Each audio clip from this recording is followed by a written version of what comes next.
Her father's voice filled the dining room with that same cold authority he always used when reminding me I wasn't enough.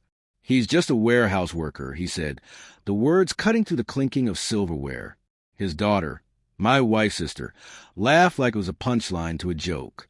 They didn't realize I was standing in the hallway, hearing every word. They didn't know the project they dismissed years ago would one day make their empire crumble beneath my name. I didn't say a thing. I simply smiled. Silence had always been my most effective reply. The quiet was broken by the television on the wall. A news anchor's voice filled the room. "Meet Daniel Hayes, founder and CEO of Fulcrum Systems, now valued at over $1 billion. The laughter at the table died instantly.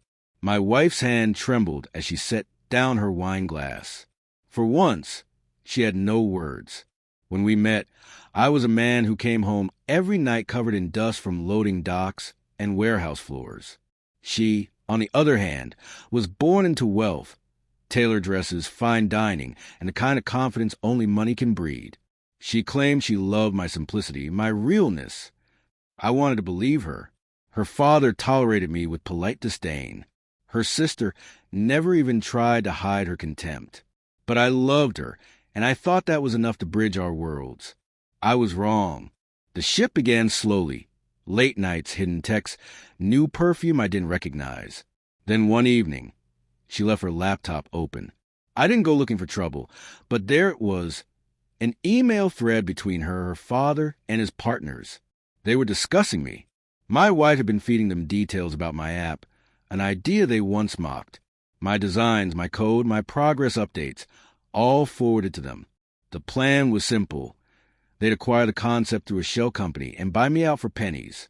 In exchange, she'd receive a share. I stared at the screen until my hands stopped shaking. Then I shut the laptop. I didn't yell. I didn't confront her. I just started building something else. The next morning, I told her I was quitting. "Burnout," I said. She looked relieved. That was all the confirmation I needed. Within a week, I'd rewritten my code from scratch, secured new investors, and registered a company in Singapore under a name she'd never heard before, Fulcrum Systems. The prototype they stole was a decoy, a ticking bomb of bad code waiting to implode. When her father's firm finally launched their version of my product, it collapsed in less than 2 days.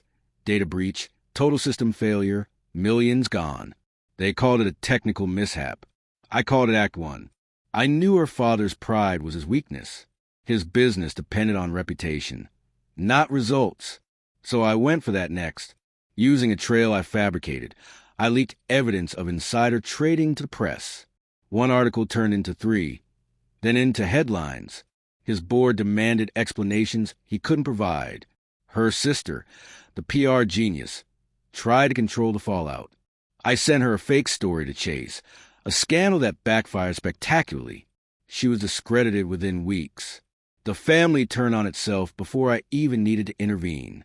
And my wife, she came back to me, playing the part of the remorseful partner, saying she missed the stability I gave her. I let her believe she still mattered. Revenge tastes best when it's served to someone who thinks they're safe. Months later, they invited me to dinner. Her father called it a chance to mend things. I came in my old warehouse jacket, the one they use a mock.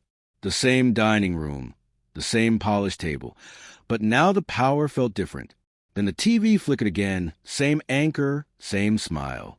Fulcrum Systems surpasses $1 billion in valuation. Founder Daniel Hayes becomes the youngest self-made CEO in the nation. The room went still. Her father's fork slipped from his hand. Her sister froze mid-breath. My wife stared at me as if she was seeing me for the first time. I lifted my glass, took a slow sip, and said, "Funny how things change." No one replied. They didn't have to. The silence did all the talking. 6 months later, their empire was gone. The company was sold in pieces. Her father resigned in disgrace. Her sister disappeared overseas. My wife filed for divorce, citing irreconcilable differences.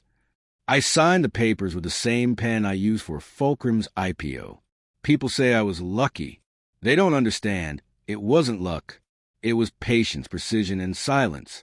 Betrayal teaches you that not every war needs shouting. Some victories arrive quietly, right before the explosion. That night, as my name lit up every financial headline, I realized I'd already won long before the world knew who I was. I wasn't the warehouse worker they once pitied.